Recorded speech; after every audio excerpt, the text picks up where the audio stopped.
Welcome to rounds 9 and 10 of the Miller's Oils Toyota MR2 Championship from Anglesey. Since we last saw them at Croft, the MR2s have been in action at Cadwell Park, where the competitors were split into 3 groups, each racing twice. Jim Davis was the first winner from Mick Nichols and Mark Barber, but returning star Ulrich Kitson took the other 2, with Tim Heron and Chris White also on the podium. Despite 2 7th place finishes in Lincolnshire, Sean Traynor arrives in Wales with a near 50-point lead. Ready to go then for the first of the 2 races today here at Anglesey, and on pole position for this one it's Martin Farrelly, and alongside him in the first of the Roadsters is William Gallagher. Second row is Sean Traynor and Stuart Nichols. We go on board with Maxine Nichols though. She is on row 12 of the grid as the race gets underway. Martin Farr here you can see in the bright blue, yellow and red car up ahead of us. Maxine's position there under threat, I think, from number 18, Andy Winterton, as she went through turn number 1. But the best of the starts looks to have been made by Sean Traynor, the championship leader from the second row of the grid. He was leading through the banking for the first time. Back on board we go with Maxine now in her Roadster. Maxine, of course, races alongside her father Mick, who had a couple of good results at Cadwell Park, and brother Stuart.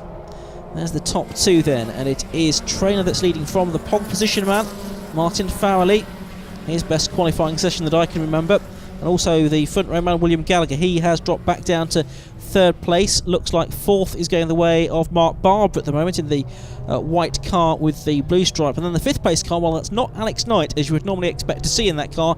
It is in fact Jim Davis, who's had to borrow that car for the weekend. Alex not here. Jim's own car, well, not really available for racing after some problems in testing yesterday, so Jim qualified 5th, is running in 5th place at the moment. We go on board with Chris White here, qualified a little bit further down than you might have expected, in 10th place. One car we could see going wide up ahead of him through the corkscrew, but through they come at the end of the first lap then, and it is Sean Traynor and Martin Farrelly, 2 drivers with Irish blood in them, going nose to tail for the lead, and Gallagher in the number 83 car is in 3rd position. This a circuit where the Roadsters ought to be able to go pretty well. Lots of twisty bits which will favour the lighter and more nimble but less powerful Mark III cars, whereas the heavier and more powerful Mark IIs, well, they might struggle a little bit through the corners, although they'll be better on the back stretch. We're on board here with Stuart Nichols. Now, he qualified on the 2nd row of the grid. He came through 6th at the end of lap 1, so not the best of first laps for the 36-year-old from Ware, the TV cameraman and Back to the Future fan. Did some karting before he started racing in the MR2s back in 2010 now. Is Sean Traynor that leads the way though, the 44-year-old from Winchester. A steel erector by occupation in his 2nd year of racing now. He was the top rookie last year, and he's converted that form into a championship lead by quite a convincing margin this year, even though Cadwell Park, by his own admission, was one he'd rather put behind him. Here's Stuart, well, he's still in 6th place. Up ahead of him is the number 11 car at the moment of Jim Davis, who has been racing against for a good few years now. Stuart comes through to complete his 2nd lap. There's Mark Barber, number 22, had a podium finish at Cadwell Park, did Mark Barber, and he, coming into this weekend, lies 6th in the championship.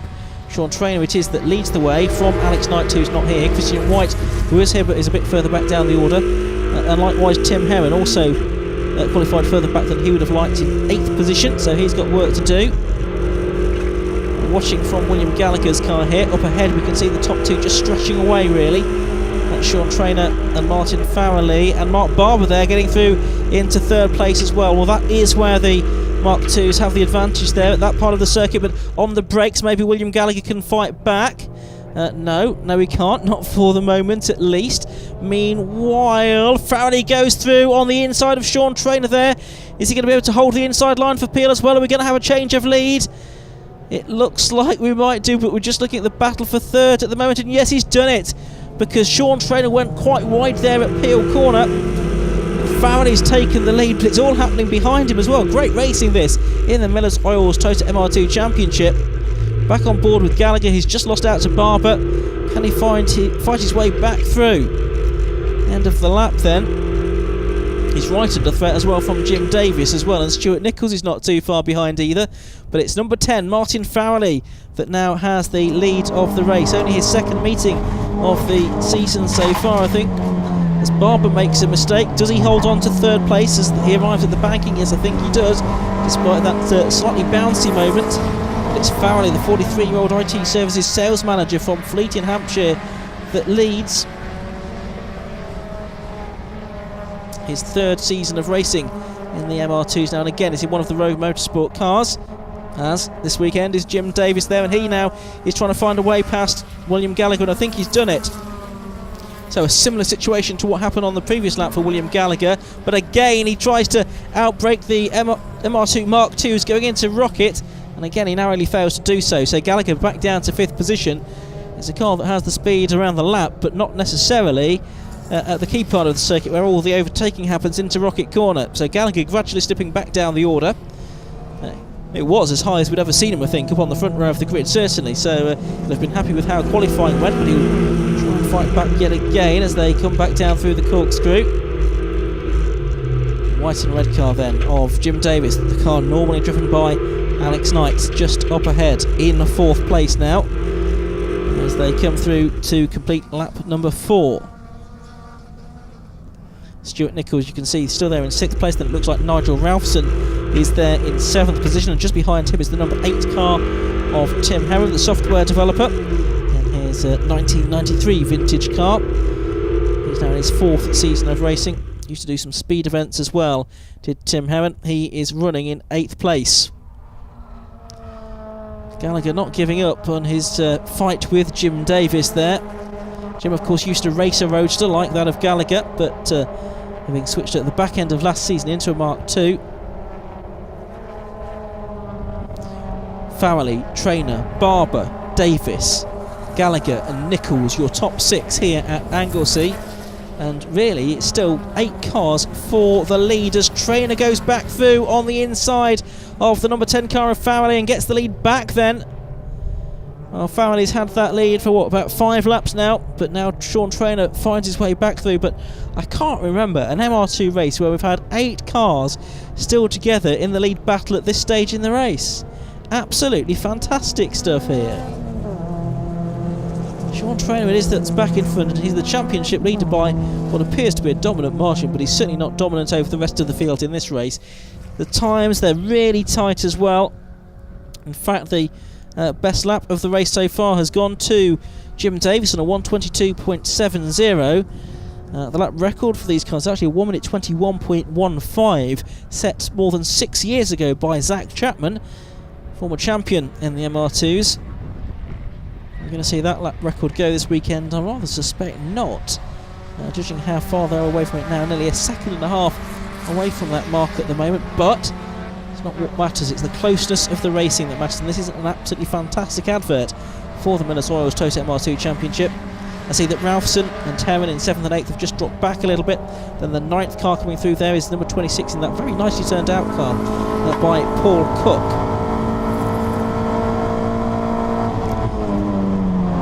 Up to the left-hander they go, at the top of the hill. Now to the right-handed element of Rocket, turning their way through the right-hander, then this short straight towards another slow right-hander at Peel. Board there with Barber, but look how close it is between the top 3. And Farrelly, who led for the middle chunk of this race, well, there's no guarantee here that he's going to get a podium out of this even. Absolutely fantastic racing in the MR2s this weekend at Anglesey. Rounds 9 and 10, as we say, still 6 more races to go after this weekend. And if they're all going to be like this, then we've certainly got something to look forward to, although Sean Trainer is going to take some catching. He's had a very strong start to the season, a number of wins in the first part of the year, as Farrelly gets a quick crust up there coming into the banking. 5 wins from the first 6 races and 5 from the first 8 for Sean Trainer, and the rest of the wins have been spread around a little bit. No one's mounted a really serious attack to Sean Trainer this season, of course, with 2 wins last time out for Ulrich Kitson, who's not doing the full season. That's taking points away from potential challengers as well. Now this is a bit late on the brakes. My word. He's somehow managed to stay on the track, but Gallagher's got back through, and there's a bit of a touch from Stuart Nichols, whose hand is in the air to apologise. That's not what Stuart intended at all. Let's have a look at the replay. So we're on board here with Gallagher, heading up towards Rocket Corner. Now Stuart Nichols is going to appear to our left at a great rate of knots. Goes wide too deep into the corner, then as he tries to get himself sorted out, just tags the back of Gallagher's car, and that's enough to send him spinning around, and you can see he's head on into the traffic there as the likes of Paul Cook and Simon Wallace come through. Split the pack up a little bit, and Gallagher, there you can see on the replay, that was him spinning. Heron had to go off in avoiding action. Back marker there being lapped is the number 50 car of Andrew Strange in his Roadster. The leaders onto their final lap, and Sean Traynor now has just got enough of a gap over the rest. Traynor turning his way through Rocket for the final time. First 4 cars together, all of the white base coloured cars with stripes of varying hues and direction. Strange they're keeping well out of the way of the leading contenders. It must be said he is off the pace a little bit of the rest of the field, so he's letting them continue with their race without interrupting their battles, which is good driving from him. Now Jim Davis here is making a late bid for a podium position. Has he made it work? No, he has not. So coming through to complete the race, it's going to be Sean Traynor that takes his 6th win of the season in the Miller's Oils Toyota MR2 Championship from Martin Fowley in 2nd, and Mark Barber clings on to 3rd place there. Pop-up of the headlamps for Sean Traynor, who is very pleased indeed to be back to winning ways here at Anglesey. Let's have a look at those results then. Sean Traynor taking the win by just over a second from Martin Fowley. Mark Barber 3rd and Jim Davis 4th. Jim having to share his fastest lap in the end with Sean Traynor, who matched it a few laps later. Stuart Nichols 1:22.77, fastest lap in Class C, as he took 8th place overall behind Paul Cook. Christian White and Simon Wallace rounded out the top 10.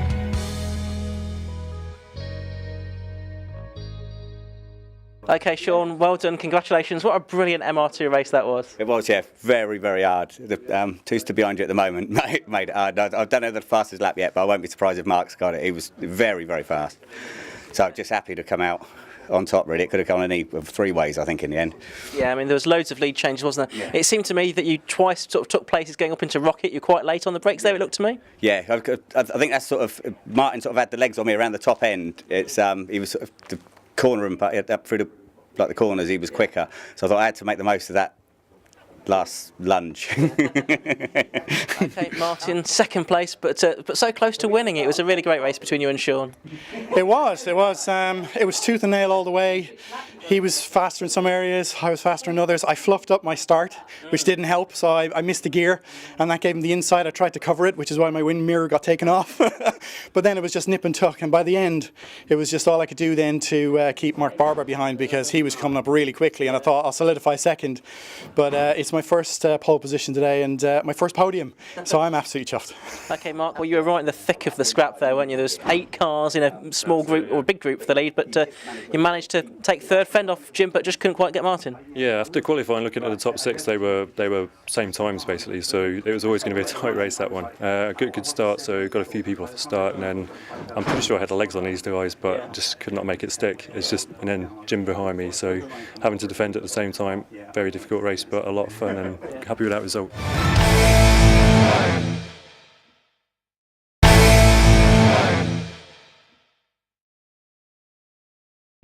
Second race of the weekend for the Miller's Oils Toyota MR2 Championship. The grid set by the fastest lap in race 1. So it's Davis and Traynor on the front of the grid as the race gets underway. Up ahead of us is Wayne Lewis. We're on board with Tim. Oh, what a bit of a touch there for Wayne Lewis. That might have been from Paul Cook, wasn't it, as he made his way through? But Wayne Lewis, a big moment for him there, I'm afraid. I think it's delayed Tim Heron as well, who started this race on row 6 of the grid, so even further back than he started race 1. Actually, and he's losing places here as they go through the banking for the first time.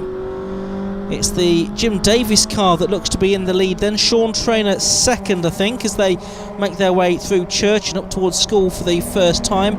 Back on board here with Martin Farrelly. Now he started on row 4 of the grid, despite finishing second in race 1. The good for race 2, determined, as I say, by the fastest laps in race 1, and so the order fairly well shuffled, which is going to make for a very interesting second race of the day here at Anglesey. Very close moment there as they rounded the right-hander at Rocket. William Gallagher there, I can see he is making up a place. He started on the 3rd row of the grid, so not only did we have a shuffled grid, it's been a fairly hectic opening lap of the race as well. That's Nigel Ralphson, number 85, the traffic policeman, just behind Martin Farrelly, who finished second in the earlier race. We're on board here with Chris White. Now he started back on row number 8, despite finishing 9th in race 1. So over the line they go to complete the first lap, and actually it's Sean Traynor that goes through in the lead at the end of lap 1. So Jim Davis led briefly, but it's Sean Traynor that is now ahead as this field of cars streams through. 25 cars taking the start of this race. We go on board with Christian White here, number 4, and he came through in 14th at the end of the first lap, so he did make up a place. He's behind there the number 40 car of Lewis Ward, who is a newcomer this season to the MR2 Championship in the ex-Matthew Wallace car. There are the top 2 then. Traynor it is from Jim Davis in second place. They've already pulled out a bit of a gap over the rest, a bigger gap than we saw in the earlier race. Davis goes in too deep there. Well, that's going to compromise him. It's going to put his second place under jeopardy, I think.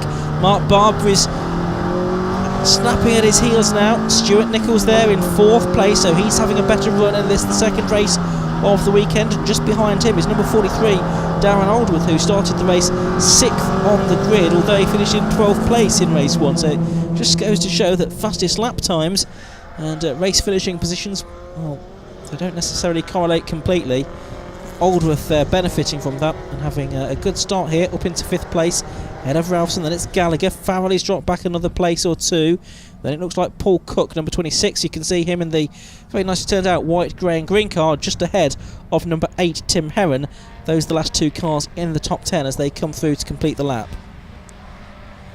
Well, Sean Traynor stretching his legs a bit from Jim Davis now in the lead of the race. Let's hope, from the point of view of entertainment value, that he doesn't run off into the distance. As running wide there goes number 85, Nigel Ralphson, kicking up the dust as he went over the grass. It's done in the power of no good though, because it's let William Gallagher go back through. It also leaves the opportunity for Martin Farrelly to go through as well. But again, this is what we saw in race 1. On this back stretch, the Mark IIs can just drive away really from William Gallagher. That's what Ralphson has done. So despite that off, he's got back ahead, and now Farrelly trying to go around the outside of Gallagher as well. This is for 7th and 8th positions, and Gallagher holds on for the minute. The queue of cars building up behind him though, with Paul Cook in there, and so is Tim Heron as well. Back on board with Heron we go. Cook's out of shape, he's very sideways, bit of a tank slapper on. Can Tim Heron capitalise that? He's fishing for another position, but no, I think Cook is able to hold on for the moment in that number 26 car. The driver from Stonesfield working his way through the corkscrew, and he is going to complete the lap in 9th place. Cars streaming over the line then here at Anglesey. There is Ralphson, a little bit ragged once again through target. Gallagher behind him, then Farrelly, who finished the opening race of the weekend in 2nd position and was not far off a win either. And a gap back to Paul Cook, who is running in 9th place, and Tim Heron in 10th. Through school, and a sense that Jim Davis is closing that gap now to the race leader Sean Traynor as they go under braking. Only a couple of car lengths in it, and that's a nicer apex there. Oh, that's Paul Cook, I think, going massively off there at Rocket. First part of Rocket, look at him. Look how far off the circuit he is, spinning around. I think he's just about kept it out of the barrier there, and he's fortunate that there is a heck of a lot of runoff at Rocket. Don't know what happened there. Maybe when he tried to brake, nothing happened, because that's all I can think of with such a big off there. and Paul Cook, who was in 9th place, is going to come through, well, outside the top 20, I think, by the looks of it. Meanwhile, the leaders go through. It does look like we lost Wayne Lewis, didn't we? On that opening lap, with the instant we saw off the start line, you could just see his car parked up around the corner there. He did pick up a fair bit of damage, unfortunately, did Wayne Lewis. So Wayne, who finished the opening race in 20th position, getting no further than the first corner in this one. Race goes on though here with Nigel Ralphson now ahead of Gallagher and Farrelly. Top two closing in once again. Jim Davis learning from his mistakes, and this time it's Traynor that goes in quite deep, but Davis just about follows him actually. Could he have capitalised there? Or maybe. As Farrelly, you can see, kicking up some dust as he tries to find a way through on the inside of William Gallagher. We're watching here from on board with Tim Heron, who gained that place when Paul Cook went off a lap ago. Here comes Jim Davis as they head down towards the corkscrew. Not really a good overtaking opportunity, but he tried to get alongside the race leader Sean Traynor there. Here's Martin Farrelly in 7th place, just behind number 85 Nigel Ralphson. They go through the corkscrew now with Darren Aldworth in that blue and white number 43 car, the driver from Oxford, still going pretty strongly in P5.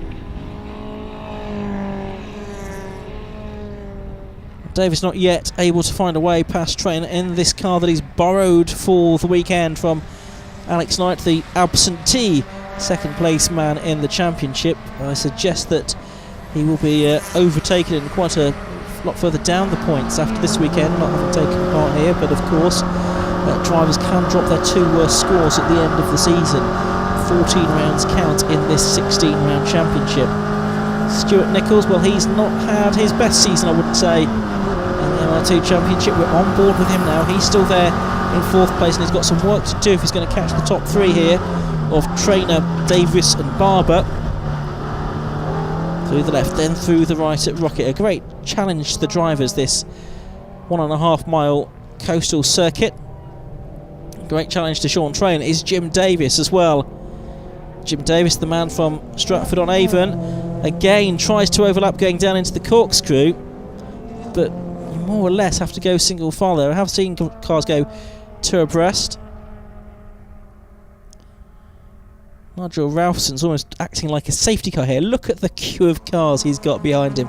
Absolutely spectacular stuff. And the car immediately behind him is that of Martin Farrelly. A bit further back, and we're on board with Tim Heron here. Just that Darren Aldworth has lost a couple of positions and has dropped down to, what's that, 7th place, as Tim Heron tries to get a place away from Gallagher here, but can't quite do it. Yeah, Aldworth there in the blue and white car. He was ahead of Ralphson, so he must have made a mistake somewhere out of the sight of our cameras. So this is Farrelly now gunning for the final place in the top 5. Nigel Ralphson, the current incumbent. Those two side by side. Now let's see if they can go through 2 abreast through the corkscrew. Not really. Ralphson does go wide there, so Farrelly gets his nose back in front, but where's Ralphson by the time they get to the last apex? Well, he's behind Farrelly now. I think he did make a bit of a haulix there for that last couple of corners of the lap. As on to the final lap goes Sean Traynor, who's had very little respite in this race. It is Jim Davis that has provided the threat this time. In race 1, of course, it was Martin Farrelly. Jim Davis came into the championship, or this weekend in the championship, lying in about 8th position, I think he was, having missed the opening meeting of the season due to injury. Has had some solid results, including that one, of course, at Campbell Park last time out. On board with Stuart Nichols, and he has bridged that gap to Mark Barber, hasn't he? He's closer than he was a few laps ago to this leading triumvirate. And Jim Davis still pushing on a bit further up the order. Look, less than a car length between them as they head through Peel for the final time. Sean Traynor, who's half Irish, continues to lead though. He's soaking up the pressure from Jim Davis, everything that Jim can throw at him. Through the final corner he goes then, and it's 7th heaven for Sean Traynor Win number 7 for the season in the Millers Oils Toyota MR2 Championship. Second place to Jim Davis, third and fourth over the line in very close proximity as well. And a bit of a gap back to our 5th place finisher, which should be Martin Farrelly. Celebrations though for Sean Traynor. And the winning margin this time was 0.4 of a second. Not much to choose between them. Jim Davis did get the fastest lap though, 1:21.83. Mark Barber completing the podium for the second time today. Stuart Nichols, a much better race for him, he finished 4th. For the back, Dan Arnold with 7th, William Gallic 8th, Tim Heron 9th, and Simon Wallace it was that eventually made up the top 10.